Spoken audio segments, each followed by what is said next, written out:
அன்பு நண்பர்களே, அனைவருக்கும் இனிய வணக்கம். நாம் நிதி சுதந்திரம் பற்றி பார்த்து கொண்டிருக்கிறோம். இன்று பார்க்கக்கூடிய முக்கியமான தலைப்பு என்னவென்றால் பாதுகாப்பு என்பதை பற்றி பார்க்கின்றோம். என்ன பாதுகாப்பு? நாம் செய்கின்ற சேமிப்பு பாதுகாப்பானதாக இருக்கிறதா என்பதை முதலில் பார்க்க வேண்டும். அந்த பாதுகாப்பில் எதற்கு முக்கியத்துவம் கொடுக்க வேண்டும் என்பதை பற்றி பார்ப்போம்.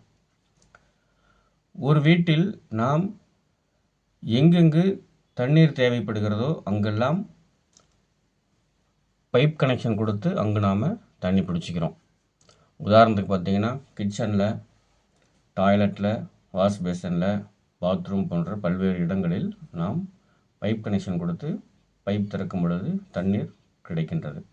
ஆனால் அந்த தண்ணீர் கிடைப்பதற்கு மூல காரணமாக இருக்கக்கூடியது மேல்நிலை நீர்த்தேக்க தொட்டி என்கின்ற டேங்கு. அந்த டேங்கில் இருந்தால் தண்ணி நமக்கு முழுசாக கிடைக்குது.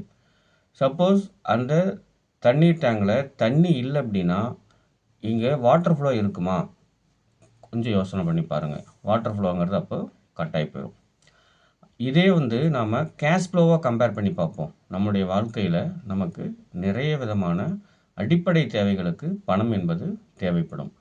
எங்கெங்கே தேவைப்படும் பார்த்திங்கன்னா, அடிப்படை உணவு, நாம் இருக்கக்கூடிய இடம், போடக்கூடிய உடைகள், குழந்தைகளுடைய கல்வி, அன்றாட செலவு, செல்ஃபோன் ரீசார்ஜ் பண்ணணும், டிவி ரீசார்ஜ் பண்ணணும், அதே போன்று லோன் இருந்தால் அதற்கான இஎம்ஐ கட்டணும், மருத்துவ செலவு, மூத்தோர்கள் இருந்தால் மூத்தோர்களை பாதுகாக்க வேண்டிய பொறுப்பு இருக்குது. இது போன்று பல்வேறு தேவைகளுக்கு நமக்கு பணம் என்பது தேவை.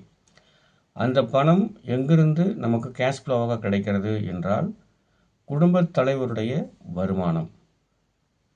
எதிர்பாராத விதமாக குடும்பத் தலைவருடைய வருமானம் இல்லை என்றால், ஸ்டாப் பேமெண்ட் ஆயிடுச்சு அப்படின்னா இந்த கேஷ் ஃப்ளோ இருக்குமா அப்படிங்கிறத யோசனை பண்ணி பாருங்கள். அதனால் முதல்ல நாம் பாதுகாக்க வேண்டியது, ப்ரொடக்ஷன் என்கின்ற வேலையில் ஃபஸ்ட்டு செய்ய வேண்டியது, இந்த கேஷ் ஃப்ளோ எக்காரணத்தை கொண்டும் நின்று போய்விடக்கூடாது என்பதற்கான பாதுகாப்பான சேமிப்பாக முதல் சேமிப்பு இருக்க வேண்டும். நன்றி. இதை பற்றி மீண்டும் விரிவான தகவல் வேண்டுமென்றால் கமெண்ட் பாக்ஸில் சொல்லுங்கள். உங்களுக்கு அதற்கான விரிவான விளக்கங்கள் கொடுக்கப்படும். நன்றி.